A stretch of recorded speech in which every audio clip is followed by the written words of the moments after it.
let me paint a scene. So back in January, GameStop was going haywire. Absolutely haywire. The cultural following behind it, the social following behind it, the stock price itself, everything was going nuts. And the one day we all got up late January, and what had happened was they're like, whoa, I can't buy. People on some of the most major retail platforms, such as Robinhood, such as Webull, could not buy stock. The Robinhood, and we're about to see this in some documentation, they PCO'd it, position close only. They PCO'd GameStop, AMC, and basically their clearing broker, the DTCC, like that entire structure there was just saying, hang on, like you guys don't have enough money. This is insane. You're not going to cover it. And so for them basically to save their own butt, we're like, well, if we don't have the money, like we'll just stop the buying of it. And then they quickly did like a cash raise of over $3 billion. It was just an entire hectic scenario. And honestly, even for my time in the market, I didn't even know that they could do that, like a brokerage on their own, I guess, decision, just decide to be like, you know what, like we're not going to allow the purchasing of these stocks anymore. And many respected people all admit that if you could do it, these stocks would have gone way higher at that moment in time. That's not really a debated thing. That's kind of a generally accepted thing that, of course, like people were like the appetite to continue to buy was there. And that was the fallout. And it took a while. Actually, I mean, I was streaming all that stuff live. I was living that in the real moment. Like, it was one of those weird situations where, like, Robinhood's documentation, we were like refreshing it every single minute to see how many shares you could buy. Was it 0? Was it 1? Was it 5? Are there any calls? Can you buy 5 calls now? It was an insane scenario that not many people knew was even legal. And then that kind of got into the question, well, is it legal? And with that, people started to really dive into the market mechanics of what was going on. A lot of us knew about this brokerage thing called Robinhood. And then in the government hearings, we heard that they were using, to get all their trades executed, we heard that they were using a market maker, namely Citadel Securities, and that's run by Ken Griffin. So you have Vlad Tenev, the CEO of Robinhood, who runs the brokerage that many people were on, millions of people were on. And then all these trades were actually getting executed by Citadel Securities, this market maker. So you had a lot of people looking into it, and all of a sudden it just seemed crazy. Like, a lot of people feel, and like for obvious reasons, they feel like money was stolen from them because, like I just said, a lot of people admit the stock would have gone way higher if they did not PCO, position close only. So this got to such a degree. This was one of the craziest stories of recent, and it actually got the attention of our government. So in these government trials, which you can watch right here, look for the February 18th GameStop, who wins and loses when short sellers, social media, and retail event ID 111207. And more recently, so here there's a lot, like this is hours long. This is 5.5 hours long. And as you can see, I'm going to be talking about 3 hours and 10 minutes in. I think that's where we have some interesting stuff. But the reason this particular thing is now getting stormed once again is because of a case filing we have in the District of Florida. I could post this below just so you guys can check it out yourself. And we're seeing some things that people are like, whoa. Like, we remember some of the comments. We remember what this is saying now. And just some things not really adding up. And it's really turning a lot of heads to the point that over here at Twitter yesterday, Ken Griffin lied was trending. Twitter squashed it. And now it's the question of, okay, I don't think many people would argue that from like a moral standpoint of like what are you doing for the greater good? Is it good or is it bad? Is it detrimental? Not. But we also have to get in and remember, I'm not a lawyer. I'm not a financial advisor. But sometimes with this type of stuff, you have to dive into the specifics and understand that the world of justice and the legal system lives in the world of technicalities. It's very specific, where you really have to comb through each word, each sentence, and understand the context that it's actually in. And with it, like I guess I'm doing my best, but like I said, I have no legal expertise, so maybe some of my commentary is going to be completely off point. But I think it's good for at least us to dive into because of two things. When I'm going through on Twitter last night and this morning, I mean, folks, I've been like so deep in this rabbit hole, I feel like I could be the next Easter bunny. I'm seeing quotes that are wrong about the entire situation. Like they're trying to pull things out of this transcript that is completely wrong. And then I'm seeing other things that to me, I'm like, whoa, this is a big deal. How are people not talking about this? And I kind of want to shine a little bit of light on that, at least, because I just think it's important. I think it's very important that people have a better understanding of like the truth of the overall situation. So here's what I think the best way to do with this is, I think let's go through this chronologically. So I explained GameStop, AMC went absolutely haywire in late January. And then fast forward till mid-February, this is where they were having a talk. And right here, we have this representative. I don't know what state he's from. We have Juan, I don't know what state he's from. I'm sure right here. Juan Vargas, California 51. Okay. So he is currently talking to Ken Griffin, the CEO of Citadel, the hedge fund, and Citadel Securities, the world's largest market maker.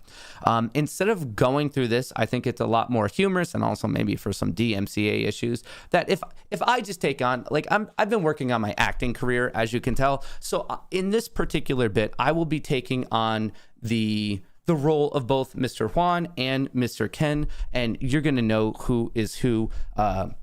We're going to be doing this through our mic changer, our voice changer over here. Let me get this set up. This is my first big acting debut, just so everyone knows.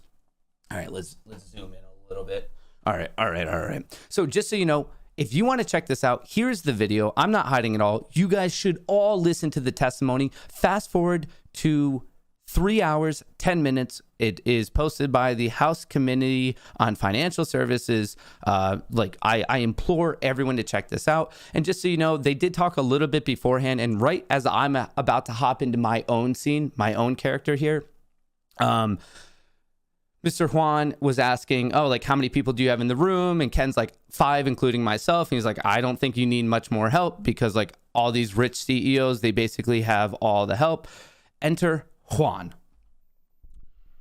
Now I have to ask, you said that you didn't talk to anybody. Citadel Securities, did anyone in your organization since January 1st contact Robinhood?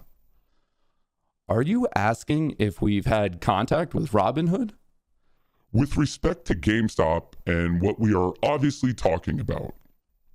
So, Congressman, we've offered to have my colleague who manages the relationship be here today. Instead, he has firsthand knowledge. We are, of course, talking to Robinhood routinely in the ordinary course of business. We manage a substantial portion of their order flow. All right, back to Matt Kohrs here, narrator. Just so you know, right there, this is from Ken Griffin. We are, of course, talking to Robinhood routinely in the ordinary course of business. We are, of course, talking to Robinhood routinely in the ordinary course of business. That was said by Ken Griffin on February 18th of 2021.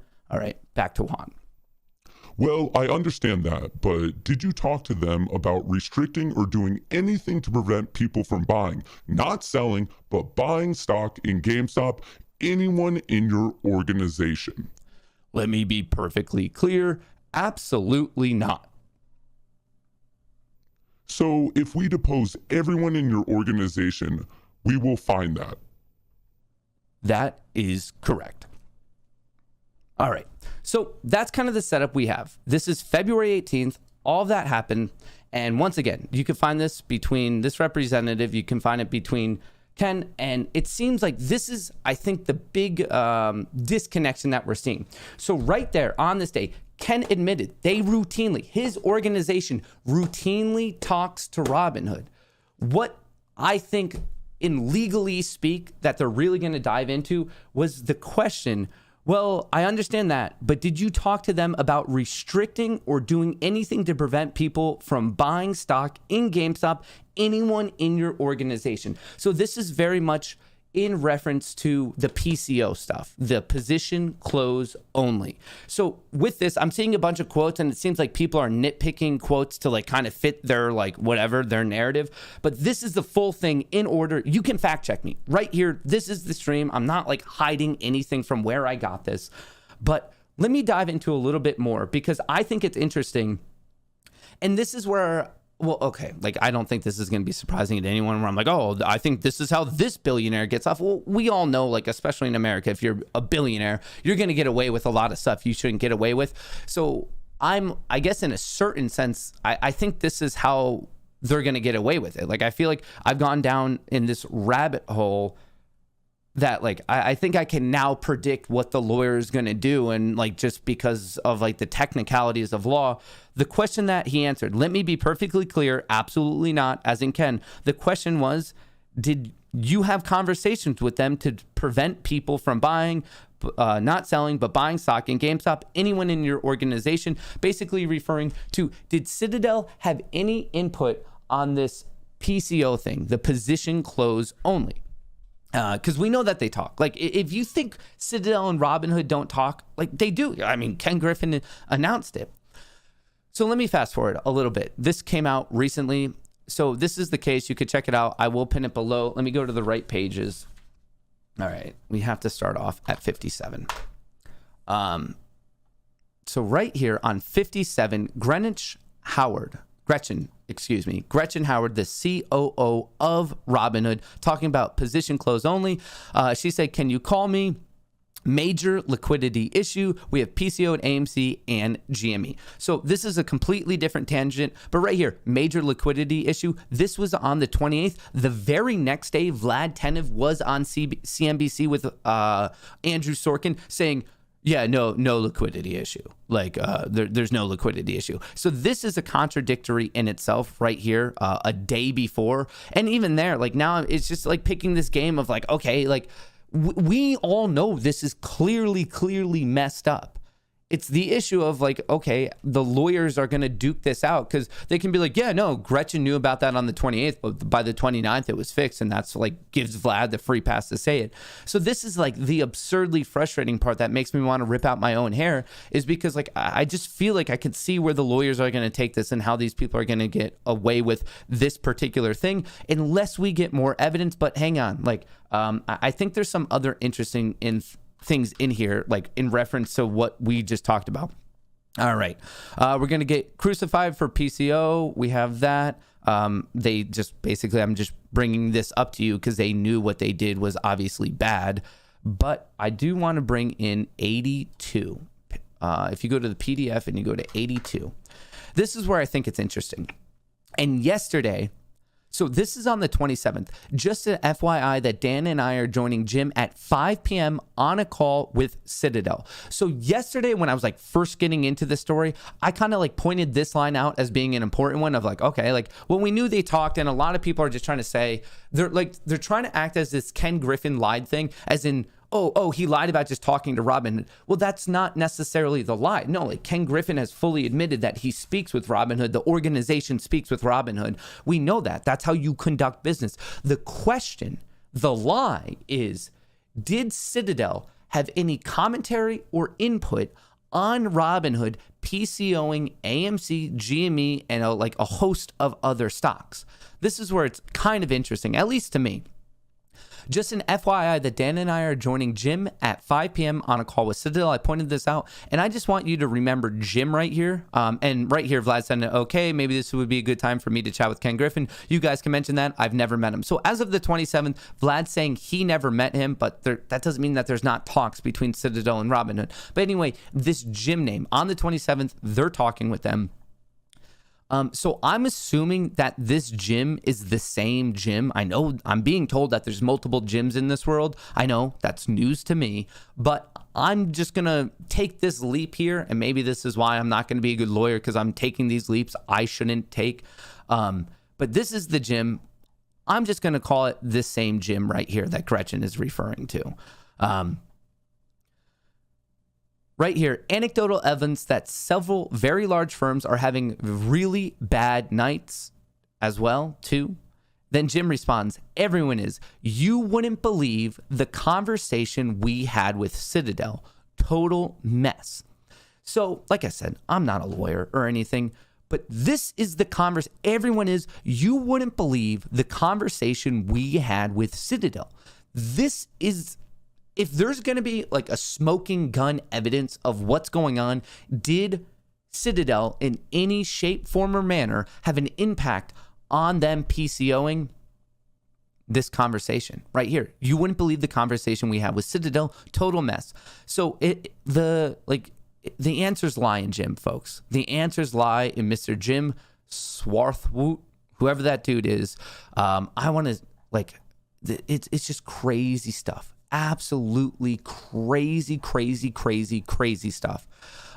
So to me, that's the thing. That's the evidence. So for everyone listening who's diving into this, I read the transcript, which I think I knocked that out of the park, my acting ability, between Juan and Ken on February 18th of what was going on here and the actual quotes. I'm seeing a lot of quotes fly around on both Twitter and Reddit that are incorrect. I'm telling you, you can't just be retweeting like a meme or any of that stuff. The evidence is right here. 3 hours, 10 minutes, game stopped. It's posted by the House Committee on Financial Services live on February 18. You can hear it for yourself. This is not hard to track down.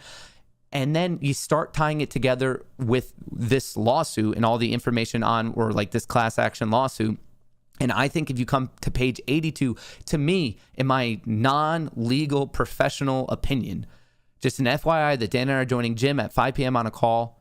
Later on, we have Jim. You wouldn't believe the conversation we had with Citadel. That to me could be the contradictory thing of right here of like later the conversation we had with Ken.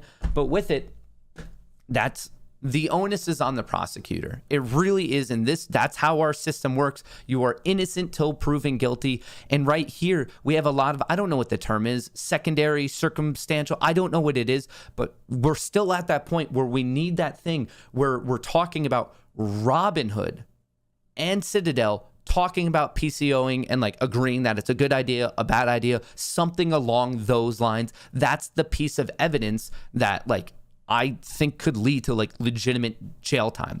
But there's more. This is from Citadel Securities. Citadel Securities did not ask Robinhood or any other firm to restrict or limit its trading activity on January 27th. So, well, this is weird because like now you're just like almost fact checking. Okay, so 27th, like, well, okay, did they talk on the 28th? Like, this is the weird where it's like, did a lawyer literally read every single word? Like, oh, well, we didn't ask them to. We told them to. Like, and this is where it's that dumb game of like just legal stuff. Well, no. We didn't ask. We told them. It wasn't the 27th. It was the 26th. It was the 28th. Like, I feel like, I just feel like a lawyer was over the shoulder of every single word written. But what I think they tweeted out and weren't meaning to tweet about was right here. Citadel Securities was the only major market maker during this time that provided continuous liquidity every minute of every trading day. I think that they're going to wish they could take this tweet back. This second one right here, tweeted out 14 hours ago. Right away, people who know their shit are jumping on it. Susan Trimbath, market maker equals code for creating phantom shares by taking your buy order, not getting shares at settlement to deliver to you, but requiring your cash payment anyway. Okay, so just know you know a little bit about that. Like right there, they're just proud that they made the most money in this scenario. But it actually gets a little bit more deep than this. Shout out to Dave Lauer. Same tweet. Like these are both quote tweets.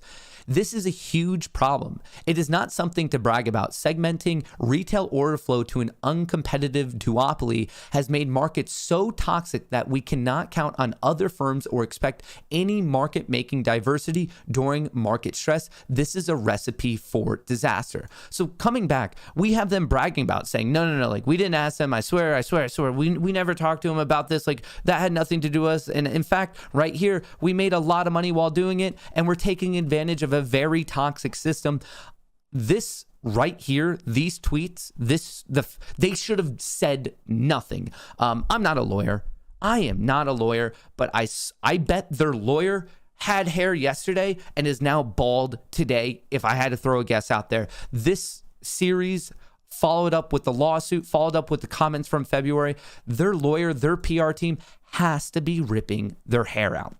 So that's what I have for you. That's the current update. folks, I am still deep in this rabbit hole. There are still things to like uncover and talk about. So I just want you to know this is the current point where I'm at with the whole Ken Griffin line thing, diving into the situation. I'm just trying to keep everyone up to date on like actual facts instead of just like bullshit we see on social media and things of Citadel saying this, social media saying this. I'm trying to like dive into it so we all actually have the truth. As I get more and more, I'm going to let all of you know. I absolutely promise.